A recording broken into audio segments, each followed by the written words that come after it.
दोस्तों राधे राधे। आप सभी को कैसे हैं आप सभी लोग। तो आज हम स्टार्ट करते हैं आज की क्लास बेस। तो बेस जो होता है ये सोल्यूबल इन वाटर होता है, जिसको बोलते हैं अल्कली बेस।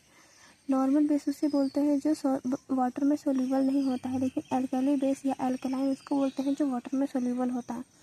जैसे कि एग्जांपल में याद कर सकते हैं आप ब्लड को अगर आप पानी में डालेंगे तो सोल्यूबल हो जाता है। और अगर पीरियोडिक टेबल में बात करें तो ग्रुप नंबर 1 और ग्रुप नंबर 2 के जितने भी मेटल हाइड्रोक्साइड होते हैं वो अल्कलाइन या अल्कली मेटल कहलाते हैं। तो अब हम बात करते हैं बेस, पहला नंबर बेस का, जिसको बोलते हैं NaOH, सोडियम हाइड्रोक्साइड, जिसको कास्टिक सोडा भी बोलते हैं। ये एक स्ट्रॉन्ग बेस है जिसका pH 14 होता है। इसका इस्तेमाल होता है हार्ड सोप में, यानी कि जो कपड़े धोने वाले साबुन होते हैं उसमें इस्तेमाल होता है। और इसका एक मोस्ट इंपॉर्टेंट यूजेस है पेट्रोल प्यूरिफिकेशन में। ये आपके लिए बहुत ज़्यादा इंपॉर्टेंट है, इसको आप याद कर लीजिएगा। तो पेट्रोल प्यूरिफिकेशन में NaOH का इस्तेमाल किया जाता है। नेक्स्ट बात करते हैं NaOH का बनता कैसे है। ये बनता कैसे है तो NaOH क्लोर क्षार अभिक्रिया से बनता है, इसको आप याद कर लीजिएगा। और जब हम NaCl को इसमें 2H2O मतलब वाटर के 2 मॉलिक्यूल देते हैं तो यहाँ से NaOH प्लस क्लोरीन गैस निकलता है और हाइड्रोजन गैस निकलता है। अब हम बात करते हैं सेकेंड बेस के बारे में, जिसका नाम है पोटेशियम हाइड्रोक्साइड। ये भी एक स्ट्रॉन्ग बेस है। इसका इस्तेमाल होता है सॉफ्ट साबुन में, यानी कि जो हम लोग जिस साबुन से नहाते हैं उसमें इसका इस्तेमाल होता है। थर्ड बात करते हैं मैग्नीशियम हाइड्रोक्साइड के बारे में। मैग्नीशियम हाइड्रोक्साइड, जिसका अदर नेम है milk of magnesia. Milk of magnesia ये हमारे अगर पेट में एसिडिटी हो जाता है तो उसमें इस्तेमाल किया जाता है। इसको एंटी एसिड के रूप में भी जाना जाता है। इसका pH मान 10 से 10.5 होता है। फोर्थ नंबर पे बात करते हैं कैल्शियम ऑक्साइड। कैल्शियम ऑक्साइड को लाइम बोलते हैं, यानी कि चूना बोलते हैं। इसको बिना बुझा हुआ चूना बोलते हैं। कैल्शियम ऑक्साइड का इस्तेमाल होता है सीमेंट बनाने में। अगर सॉइल में यानी मिट्टी का प्रकृति ज़्यादा अम्लीय हो जाता है तो वहाँ पे कैल्शियम ऑक्साइड या कैल्शियम हाइड्रोक्साइड मिलाते हैं। अगर मिट्टी का प्रकृति बेसिक हो जाता है तो वहाँ पे जिप्सम मिलाते हैं। जिप्सम के बारे में हम आगे बात करेंगे। अगर हम कैल्शियम ऑक्साइड को पानी में डाल दें तो वहाँ से बनता है कैल्शियम हाइड्रोक्साइड, जिसको कि बोलते हैं बुझा हुआ चूना, सेलेक्ट लाइम। और इसको कैल्शियम हाइड्रोक्साइड भी बोला जाता है। इसका इस्तेमाल लाइम वाटर में होता है। जैसे कि अगर आपने कैल्शियम ऑक्साइड को पानी में डाल दिया तो कैल्शियम ऑक्साइड को चूना बोलते थे, चूने को पानी में डाल दिया तो उसको चूना पानी बोलते हैं। खाने वाला जो चूना होता है वो यही चूना होता है। इसका इस्तेमाल पुताई करने में होता है। नॉर्मली घरों में जो चूना से पुताई होता है तो उसको पानी में डाल के फिर उसको पुताई करने में इस्तेमाल किया जाता है। ये पुताई करने वाला चूना हो गया, यानी कि इसको वाइट वॉश में इस्तेमाल लिया जाता है। कैल्शियम हाइड्रोक्साइड पे अगर CO2 मिलता है तो ये कैल्शियम कार्बोनेट के रूप में परिवर्तित हो जाता है और वाटर बनता है। इसका मतलब ये हुआ कि अगर हम घर में पुताई करते हैं और इस पर हमारे वायुमंडल में पाए जाने वाले कार्बन डाइऑक्साइड गैस अगर रिएक्ट करती है तो वो 2 से 3 दिनों के बाद, यानी पुताई करने के जस्ट 2 से 3 दिनों के बाद आप देखिएगा तो उसमें थोड़ा सा और शाइनिंग आया है, क्योंकि CO3 कैल्शियम कार्बोनेट के रूप में कन्वर्ट हो जाता है, जिसको कि लाइमस्टोन, चूना पत्थर या संगमरमर बोलते हैं। तो इसी को चमकती हुई पुताई बोलते हैं। और यहाँ पे बता ही दिए कि सॉइल में एसिड की मात्रा बढ़ जाने पर कैल्शियम ऑक्साइड और कैल्शियम हाइड्रोक्साइड का इस्तेमाल किया जाता है।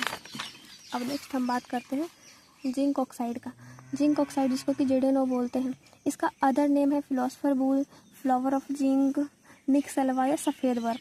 ये 3 इसके अदर नेम है। इसका इस्तेमाल होता है सिरेमिक इंडस्ट्री जो आजकल देखते होंगे कप प्लेट वाइट कलर का जो आता है क्रोकरीज वगैरह में, उसमें इसका सबसे ज़्यादा इस्तेमाल है। और आर्टिफिशियल टीथ, यानी कि जो कृत्रिम दांत होते हैं उसको बनाने में जिंक ऑक्साइड का इस्तेमाल किया जाता है। इसके अलावा जो दांत में फिलिंग होता है, RCT होता है, दांत में जो फिलिंग होता है RCT होता है, वहाँ पे अमलगम का इस्तेमाल किया जाता है। इसके बारे में हम बाद में बात करेंगे। जिंक के ऑक्साइड और एल्युमिनियम के हाइड्रोक्साइड ये होते हैं, ये एम्फोटेरिक ऑक्साइड होते हैं, यानी कि उभयधर्मी। ये एसिडिक और बेसिक दोनों नेचर के होते हैं। नॉर्मली जो मेटल के ऑक्साइड होते हैं वो बेसिक नेचर के होते हैं, यहाँ पे कन्फ्यूजन नहीं होइएगा। जैसे कि जो एसिड होता है उसके पास फ्री आयन होते हैं तो वहाँ से इलेक्ट्रिसिटी प्रदान होता है, जबकि अगर हम बात करें तो धातु में फ्री आयन होता है और धातु से इलेक्ट्रिसिटी प्रदान हो सकता है। लेकिन अगर हम बात करें तो धातु के ऑक्साइड अम्लीय, जैसे कि अगर आप रिलेट कर पाएंगे कि धातु में अगर इलेक्ट्रॉन फ्री इलेक्ट्रॉन है तो ये अम्लीय प्रकृति के हो गए, ऐसा नहीं है। धातु के ऑक्साइड क्षारीय प्रकृति के होते हैं, जबकि क्षार से इलेक्ट्रिसिटी नहीं जा सकता है, नहीं फ्लो कर सकता है, जबकि अम्ल से इलेक्ट्रिसिटी फ्लो करता है। यानी कि पूछना चाहेगा कि अम्ल से इलेक्ट्रिसिटी फ्लो हो सकता है या क्षार से, तो वहाँ पे अम्ल होगा। और धातु से इलेक्ट्रिसिटी फ्लो होता है कि अधातु से, तो वहाँ पे धातु होगा। और धातु के ऑक्साइड अम्लीय होते हैं या क्षारीय, तो धातु के ऑक्साइड क्षारीय होते हैं, जबकि अधातु के ऑक्साइड अम्लीय होते हैं। लेकिन यहाँ पर ये दोनों एक्सेप्शन है। जिंक ऑक्साइड और एल्युमिनियम हाइड्रोक्साइड के जो नेचर हैं वो एसिडिक और बेसिक दोनों नेचर के होते हैं, यानी कि ये एम्फोटेरिक ऑक्साइड होते हैं। तो ये स्टार मार्क कर लीजिएगा, ये बेहद इम्पोर्टेंट है। अब नेक्स्ट बात करते हैं एल्युमिनियम हाइड्रोक्साइड। एल्युमिनियम हाइड्रोक्साइड का सबसे मोस्ट इम्पॉर्टेंट यूजेज है वाटरप्रूफ क्लॉथ, जिसको कि रेनकोट बोलते हैं, यानी कि रेनकोट में इसी का इस्तेमाल किया जाता है। अब हम नेक्स्ट बात करते हैं सॉल्ट के बारे में। तो सॉल्ट जो होता है वो एसिड और बेस के मिलाने से बनता है, जहाँ से इसके मिल जाने पर एक रिएक्शन होता है जहाँ से प्राप्त होता है सॉल्ट और H2, यानी कि एसिड प्लस बेस अगर मिलाएंगे तो यहाँ से सॉल्ट और H2O बनता है। और इस रिएक्शन को हम बोलते हैं न्यूट्रलाइजेशन रिएक्शन, यानी कि उदासीनीकरण रिएक्शन। तो अगर हम एग्जांपल लें, ये स्ट्रॉन्ग एसिड है और ये स्ट्रॉन्ग बेस है, यानी कि HCl प्लस NaOH मिलाएंगे तो NaCl जो कि खाने वाला नमक और सोडियम क्लोराइड होता है, प्लस में पानी बनेगा। तो दूसरी बात है, यहाँ पर देख सकते हैं कि यहाँ पे कैल्शियम और सोडियम ये एक बन गया, और हाइड्रोजन और यहाँ से OH ये H2O बन गया। तो यानी कि जहाँ पे न्यूट्रलाइजेशन रिएक्शन होता है वहाँ पे डबल डिस्प्लेसमेंट भी होता है। तो ये क्वेश्चन के रूप में पूछ लिया जाता है कि डबल डिस्प्लेसमेंट के साथ साथ कौन सा रिएक्शन साथ में ही होता है, यानी कि अलग नहीं साथ में होता है, तो वो न्यूट्रलाइजेशन होता है। यहाँ से एक क्वेश्चन बन सकता है। अब बात करते हैं कि अगर हम स्ट्रॉन्ग एसिड लेते हैं और स्ट्रॉन्ग बेस लेते हैं तो इससे जो बनने वाला सॉल्ट होगा उसका pH कितना होगा, क्योंकि ये स्ट्रॉन्ग एसिड और स्ट्रॉन्ग बेस है तो इसका pH 7 होगा, न्यूट्रल होगा इसका। और अगर स्ट्रॉन्ग एसिड लेंगे, वीक बेस लेंगे, तो जो सॉल्ट बनेगा उसका pH कितना होगा, तो ये 7 से कम बनेगा। यानी कि स्ट्रॉन्ग एसिड है, वीक बेस है तो स्ट्रॉन्ग बनेगा। एसिड स्ट्रॉन्ग एसिड है तो एसिड के रूप में ये बनेगा, तो 7 से कम होगा। वैसे ही अगर वीक एसिड लेंगे, स्ट्रॉन्ग बेस लेंगे तो 7 से इसका pH ऊपर बनेगा, क्योंकि एसिड वीक है और ये बेस जो है ये मतलब कि स्ट्रॉन्ग है, तो इसका ज़्यादा मतलब कि ग्राफ ऊपर चला जाएगा, तो ये 7 से ऊपर होगा, यानी कि ये बेसिक नेचर का होगा। और अगर वीक एसिड और वीक बेस लेंगे तो फिर से वो कैंसिल कर देगा, तो यहाँ से pH इसका 7 आ जाएगा, न्यूट्रल बन जाएगा। तो अब हम कुछ सॉल्ट के बारे में बात कर लेते हैं, जैसे कि NaCl, तो इसको न्यूट्रल सॉल्ट बोलते हैं। ये हम पहले आपको बता चुके हैं, इसका pH 7 होता है। इसका इस्तेमाल टेबल सॉल्ट यानी कि खाने में इस्तेमाल किया जाता है। NaCl जो है ये फ्रीजिंग पॉइंट आइस का डिक्रीज भी कर सकता है और इंक्रीज भी कर सकता है। अगर हम बंद चैम्बर में ये नमक डालेंगे तो उसका फ्रीजिंग पॉइंट डिक्रीज करेगा। जैसे कि जो आइसक्रीम का डब्बा होता है वहाँ पे नमक का इस्तेमाल होता है, तो वहाँ पे वो फ्रीजिंग पॉइंट को डिक्रीज करता है और वो आइसक्रीम को पिघलने नहीं देता है। जबकि अगर खुले स्थान पर हम नमक को डालेंगे बर्फ़ पे तो वहाँ पे उसका ये मेल्टिंग पॉइंट बढ़ा देगा और वहाँ से बर्फ़ गल जाएंगे। तो NaCl में अगर हम वाटर मिलाते हैं तो इसको ब्राइन सॉल्यूशन बोला जाता है। अब नेक्स्ट बात करते हैं हम ब्लीचिंग पाउडर के बारे में। तो ब्लीचिंग पाउडर का फॉर्मूला होता है CaOCl2।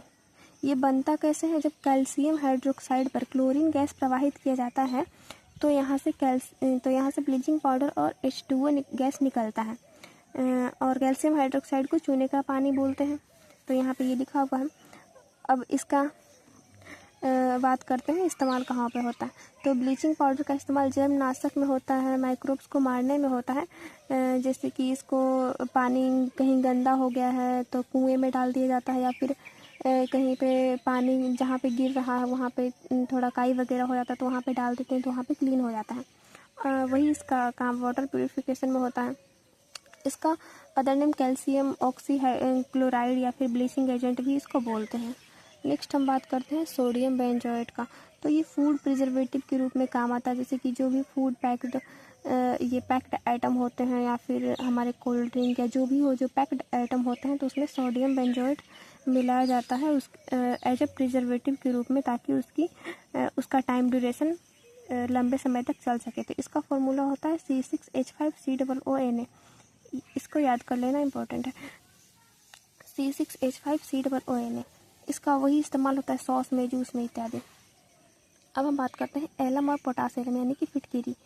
तो फिटकिरी का फॉर्मूला थोड़ा सा याद करना मुश्किल होता है, लेकिन हम अभी बात करते हैं कि कैसे याद करना। तो इसको K2SO4.Al2SO4 का होल थ्राइस इंटू 24H2O ऐसे याद करने में थोड़ा सा तो मुश्किल होता है, लेकिन इसको ऐसे याद कर सकते हैं कि पोटेशियम का सल्फेट और एल्यूमिनियम का सल्फेट प्लस में 24 वाटर के मॉलिक्यूल, यानी कि 24 पानी हो गया और पोटेशियम के सल्फेट और एल्यूमिनियम के सल्फेट। तो इस प्रकार से याद कर सकते हैं, पोटेशियम सल्फेट और एल्यूमिनियम सल्फेट प्लस 24 पानी का वाटर का मॉलिक्यूल लेंगे तो यहाँ से फिटकिरी हमें प्राप्त होगा। इसको बोलते हैं हाइड्रेटेड पोटेशियम एल्यूमिनियम सल्फेट। इसका इस्तेमाल कहाँ पे कर सकते हैं, जैसे कि कोएगुलेशन में, यानी कि अगर कहीं पे कट छट जाए तो वहाँ पे फिटकिरी लगा सकते हैं, तो यहाँ ब्लड क्लॉटिंग में काम आ जाता है और ये वाटर प्यूरिफिकेशन में भी काम आता है। और आजकल तो इसके इस्तेमाल जैसे कि अगर फेस पे पिंपल्स वगैरह निकल के तो उसमें भी रब करके उसको ठीक करने में काम लिया जाता है। अब नेक्स्ट बात करते हैं हम जिप्सम के बारे में। तो जिप्सम जो है इसका फॉर्मूला होता है CaSO4 कैल्शियम का सल्फेट इंटू 2H2O। तो जिप्सम का इस्तेमाल किया जाता है जहाँ पे मिट्टी में अगर बेसिसिटी बढ़ गई हो, यानी कि मिट्टी की क्षारीयता ज़्यादा बढ़ गई हो, तो जिप्सम डाल देते हैं ताकि उसका pH बैलेंस रहे। तो इसको बोलते हैं, क्योंकि ये 2 वाटर का मॉलिक्यूल, तो डाईहाइड्रेटेड कैल्शियम सल्फेट। इसका इस्तेमाल होता है सीमेंट बनाने में, POP बनाने में, plaster of Paris. Plaster of Paris कैसे बनता है वो हम बताते हैं। प्लास्टर ऑफ पेरिस जैसे कि कैल्शियम सल्फेट यानी कि जिप्सम को कैल्शियम सल्फेट इंटू 2H2O को अगर 373 डिग्री केल्विन यानी कि 100 डिग्री सेल्सियस, क्योंकि 273 केल्विन पे 0 डिग्री सेल्सियस होता है, तो 373 केल्विन पे 100 डिग्री सेल्सियस, तो 100 या 120 डिग्री सेल्सियस पे इसको गर्म करते हैं, तो यहाँ से कैल्शियम सल्फेट के साथ पानी के जो 2 मॉलिक्यूल थे वहाँ से आधा मॉलिक्यूल बच जाते हैं, तो इसी को बोलते हैं POP यानी कि प्लास्टर ऑफ पेरिस। तो यहाँ पे आधा पानी के मॉलिक्यूल बचे हैं, इसलिए इसको हेमी हाइड्रेटेड कैल्शियम सल्फेट बोला जाता है। तो इसका इस्तेमाल होता है प्लास्टर में, स्टैचू में, आर्ट में, पेंटिंग में, और अगर हड्डी वगैरह टूट जाता है तो वहाँ पे उसको मतलब कि ठीक करने में, जॉइंट को सही करने में। अब नेक्स्ट बात करते हैं हम पोटेशियम परमैंगनेट KMnO4, जिसका फॉर्मूला होता है KMnO4 potassium permanganate. Potassium permanganate को ही बोलते हैं रेड मेडिसिन, और इसका इस्तेमाल आता है एंटीसेप्टिक के रूप में, कहीं कट छट जाने पे लगा लिया जाता है, जिसको कि बीटाडिन बोलते हैं। ये आमतौर पर सबके घरों में होता ही होगा, या फिर हॉस्पिटल में जाएंगे तो कट छट जाने पे ये एक सोल्यूशन के रूप में भी होता है, और एक मतलब कि क्रीम के रूप में भी पाया जाता है, जिसको कि आप लगा लेते हैं तो सही हो जाता है। तो आज ये हमारे बेस और सॉल्ट का क्लास ख़त्म हो गया। तो आई होप आप सभी को पसंद आया होगा, और अगर अच्छा लगा, अगर हमारे नोट्स से आपको आसानी से ये सब वीडियो कॉन्सेप्ट समझ में आ गया होगा, तो आप अपने फ्रेंड्स के साथ शेयर करें और हमारे चैनल को सब्सक्राइब ज़रूर करें।